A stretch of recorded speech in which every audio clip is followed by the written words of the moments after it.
And you're welcome back. These are difficult times. The words of Finance Minister Ken Ofori-Atta finally concedes Ghana's economy is bedeviled with an economic crisis. At a news conference today, Ken Ofori-Atta says a bailout deal with the International Monetary Fund will be reached before the end of the year, and outcome of it incorporated into the 2023 budget. A team assessing Ghana's economy is in town, engaging government on a proposed $3 billion credit support from the IMF to help resuscitate the Ghanaian economy. The IMF describes the ongoing engagements as constructive. So that's the assessment of the IMF in terms of ongoing negotiations. Well, the talks have entered day 3 today. On the table is a 7-point resolution contained in the government plan of action for funds support. So here's Finance Minister Ken Ofori-Atta announcing Ghana's plan at a news conference earlier today. We have not reached any agreement with the fund on the parameters of any debt operation as we are in the process of completing the debt sustainability analysis. Government shall continue to actively engage all stakeholders in a clear and transparent manner as we seek to fast-track the IMF negotiation process. Ghana needs a viable domestic financial system to support its development program, especially in these 3 years of limited access to international capital markets. Therefore, everything must and will be done to protect our financial sector. And there must be room for a win-win conversation through extensive stakeholder engagement with both our domestic and external investors. Ghana has always had a collaborative approach with its partners, and we shall, I'm confident, come out of an historic arrangement. This is a government that protected the savings of 4.6 million Ghanaian depositors with the reform of the banking and financial sector. Even in our early days, we owe it to the economy and Ghanaians to keep protecting it. The sanctity and the well-functioning of the financial system is sacrosanct, and we need the support and trust of all Ghanaians to deliver this. Let us join hands to get this done.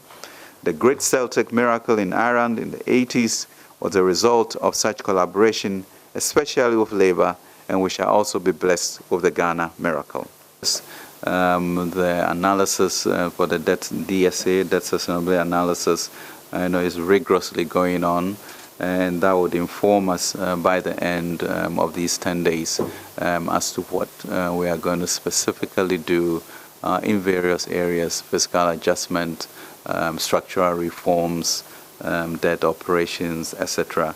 But let's rest assured that as is want for us to be a very collaborative society, we will work with our domestic investors as per through the committee, work with our external investors, and come up with a win-win solution that, as I mentioned, will be an historic solution that has not been seen before. We have gone through as a nation very difficult moments, and really we are very comfortable that it can be done. But going on this is also we reaching out and people reaching out to us to build in a constructive way, because that is really important for us to have that peace and harmony, speak that one language, and ensure that the Black Star is where it should be. So yes, I'm confident, difficult periods, but we have done it before, and the battle is indeed the Lord. Finance Minister. Let's hear from Isaac Adongo. He's the Bolga Central member of Parliament, also a member of the Finance Committee. Thank you so much, sir, for your time. So you've heard from the Finance Minister. He says engagements will continue in the coming days.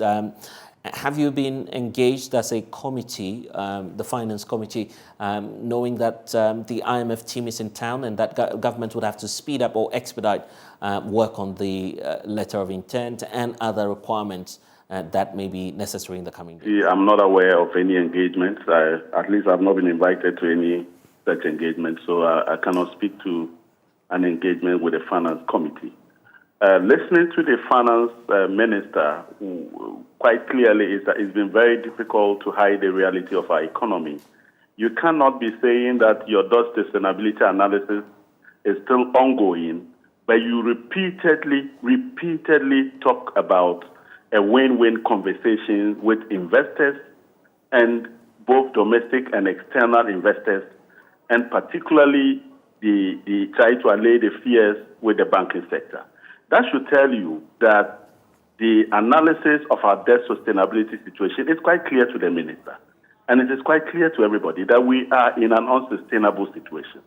And the fact of being in an unsustainable situation is that there is no clarity in terms of the policy instrument. I'm sorry, but when you say that, the finance minister comes through to say it's commentary, he refers to, for instance, Bloomberg's analysis on debt sustainability. You cannot be appealing to investors. You cannot be appealing to the banking sector that you owe over 100 billion out of the 131 billion deposit. Okay, the banking sector has pumped in 100 billion in government securities out of a deposit of 131 billion. Is that not scary? And for you to be speaking English to them at a point where you should be telling them that your debt is sustainable and whatever happens, you know your debt is sustainable. But you are talking about the fact that you'll be engaging them and investors on a win-win conversation. Should tell you quite clearly that you have something to do with meeting the obligations of investors and our banking sector. It is as simple as that. You don't need, listen, the debt sustainability analysis started from the very day that we took a decision to go to IMF. It's been almost 4 or 5 months. You're telling me that we still are doing the debt sustainability analysis and we don't have a clear focus on what the debt sustainability situation is. And yet the IMF does not lend into an unsustainable situation. In other words, the IMF can have a policy program with you that does not involve funding if your debt is unsustainable until you have been able to engage your creditors in order to bring your debt to sustainable level, which normally would happen with a restructuring. And when it comes to a restructuring, whichever way you take it, people who you owe will not go back home the same. Whether you are going to prolong the repayment, which they would have had earlier, whether you are going to have a conversation around existing obligations relating to interest payment, whether or not even the exact quantum that you owe, you think that you can pay all the quantum. Whatever happens, nobody goes home the same with a restructuring. That is a fact of life. You cannot do anything about it. But the point I am making is that the ministers seem to be speaking this language every time. On the 24th of March 2022, when they descended from Pediase, was the language different from this? How many months down the line? Where are we? He would finish this conversation and get into his office. And when he turns on the computer and look at his dashboard, he would see that he's currently borrowing at 31% on a 91-day treasury. And that he's unlikely to get even 31% when he goes to the market the next time. And that the market is likely to be going for 40-45% by next month when he needs to roll over. That is the reality that he will see on the screen. For the finance the reality minister, that he will see is that the inflation today is 33%. And the rhetoric of March 24th has not reduced the inflation. He will realize that the cedi is now trading around 11 cedis to the dollar. That is the reality. He will also face the fact that it only spent over 5 billion and that he's not able to fully pay the compensation on his way. So Isaac, the point is, this is a build-up to say that definitely there'll be a need for debt restructuring. He's denying some of these claims in the address today. He did what? So I'm saying that all that you're telling us about is a lead-up to... Who denied? The finance minister. He says a debt restructuring... Of course, he would deny. But why is he appealing to investors if his debt is reasonable? If he can meet the obligations of investors, why does he need to engage in a win-win conversation with investors if you can pay them? Okay? You don't engage investors for a contractual agreement you have already signed off, taking the money and used in any conversation. You pay them. The fact that you will be engaging them means that something is wrong and you need them to shift their position from the original position. That is a restructuring. When we say a restructuring, it doesn't mean you are not going to pay them. There are several forms of restructuring. It could mean that instead of me paying you next year, can we make it next 2 years? Instead of me paying you a one bullet next year, can I pay you installment over another 4 years? In any case, the person doesn't go home with his own money per the original agreement. That is a restructuring. So you cannot be speaking clearly the language of restructuring and say you are denying. What are you denying? Clearly, there's no denial. You can see that. Unless you don't understand what restructuring is, you will not see what he said to be a denial. This is somebody trying to find a diplomatic language to paint up what is clearly a dire situation. He is not able to pay the full compensation of the wage bill. What he's doing now is that he pays you your net salary into your bank account. And then he pays you the deductions for your taxes to GRE because that money comes back to him. He does not pay for your pension. So he's jeopardizing your future when you go on pension. And now owes pension fund, particularly SNAIT, over 5 billion as we speak today. And you are saying he's denying something? Look, he's not able to pay deductions of workers who have taken facilities from financial institutions and say, take the money as source and pay to Eastwich or pay to whoever. They are not able to do that. He is not paying those obligations. You are deducting from workers' union dues, and you are not paying the union dues. So it means that your wage bill, you are not even paying for over 50% of your wage bill. And it's been like this for 9 months. 9 months. And you are saying he's denying what? And he's talking about miracles. Of course it has to be a miracle. He's talking about historical,